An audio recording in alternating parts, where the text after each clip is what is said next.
Yeah, just talking to y'all and researching your stuff, man. It's y'all are like actually serious about what y'all are doing.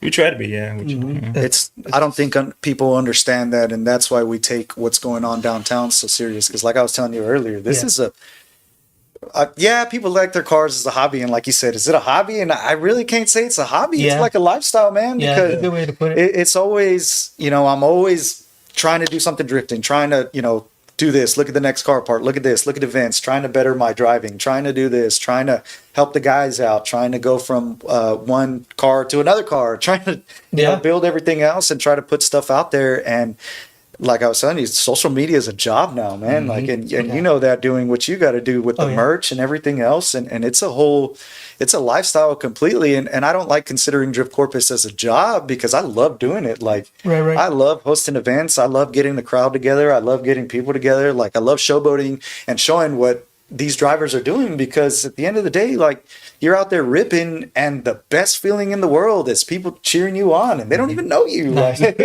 so it's like, that's why we take everything going on seriously, because this is a huge thing in our life. I mean, that's cool. That's how I met everybody here, and I've known Frank a long time, when he was doing car shows and I was into drag racing imports, you know what I mean, and doing Cobalt. everything else.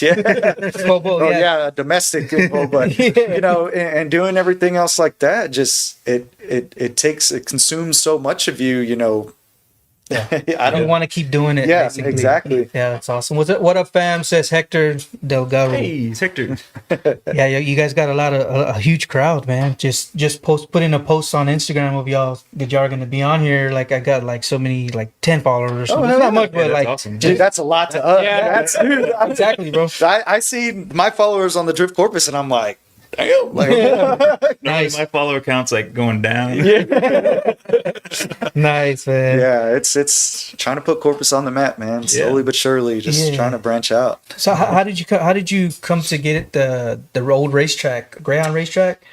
So, 'cause y'all were somewhere else before, weren't y'all? No, so that was the original place that we were at, was at the Greyhound in 2012, and so there's another drift series. It's a Lone Star Drift Series, and that was the only drifting in Texas. Like, but you had to go to Houston. There was an event in Dallas, Mineral Wells. We had a drive out, so they had it at an old Greyhound place there in Lamarck, and me and some of the guys that were down here were like, dude, what if we go ask them?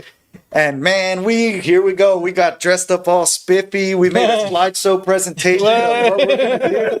Like, we did all this stuff and took it out, and we're like, all right, guys, this is what we're gonna do. Yeah.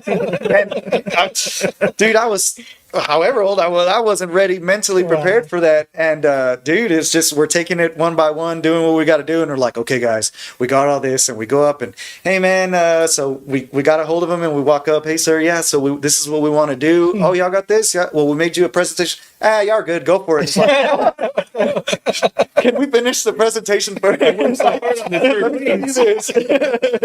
And a buddy of mine, man, he made us a cool little deal. You know, we went through the safety, the precautions we take, and he's like, yeah, I'll watch it. Show me. And he's like, oh, you are legit. We're like, low key, like, no, but please, God, help us. So trying to do that and trying to get everything going. Like once he said okay, it was like boom, and it took off for us. And the first event we had 25 plus drivers.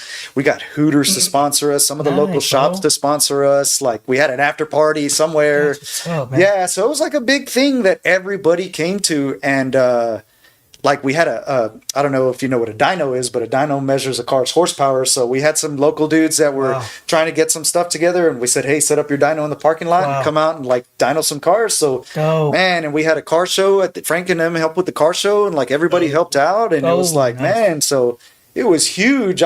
We couldn't believe it. Me and the guys that we first did it with were like, nice. Holy shit. Like, there's a market. Yeah, there's a market. Like, this is cool. Dude, so find your market, find your audience. Reckless DC5, Cami Flores. It's my smoking hot wife. Shout out Joshua Green, Seth. Damn.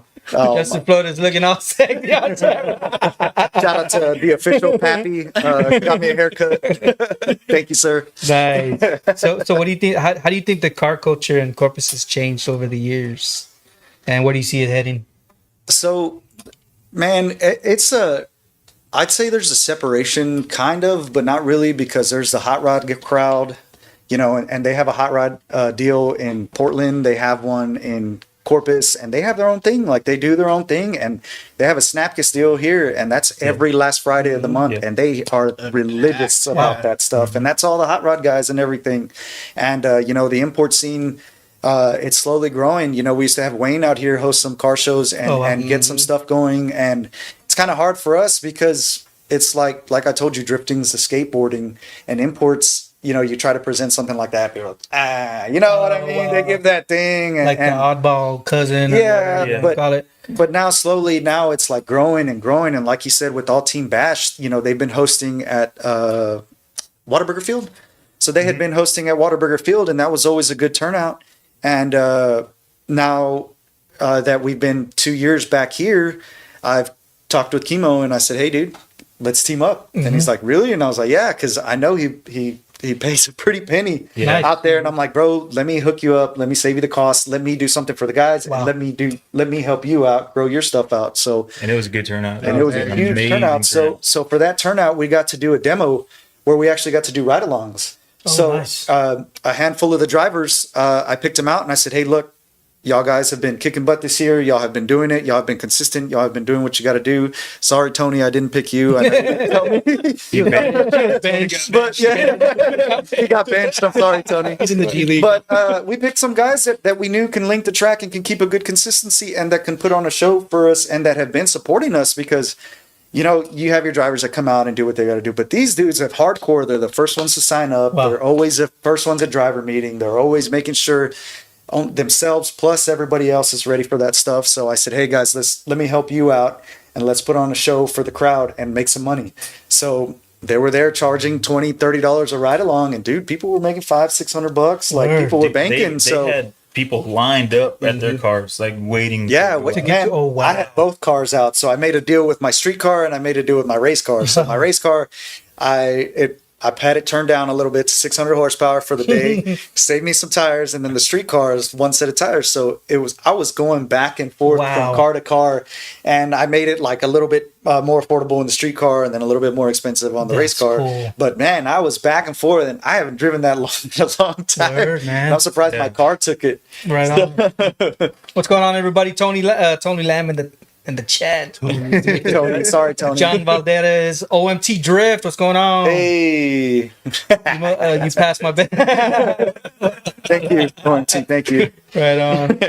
Crash once and see what he does. Yeah, man. But now it's growing more, and that's what, like we said earlier, when that happens right here, it just pops us back down. Now, as you say, with everything going on, I can't just when I have to look for another venue, or we want to look for another venue, I can't just walk up to somebody and say, hey, man, I want to drift in your parking lot. Right. I can't just say that, because knowing with what happened and what's going on downtown or what's going on everywhere else, they're like, nah, I don't want another part of that. So I have to have everything, trying to talk to people, trying to present myself as a business owner and as an event host to say, hey, what can I do?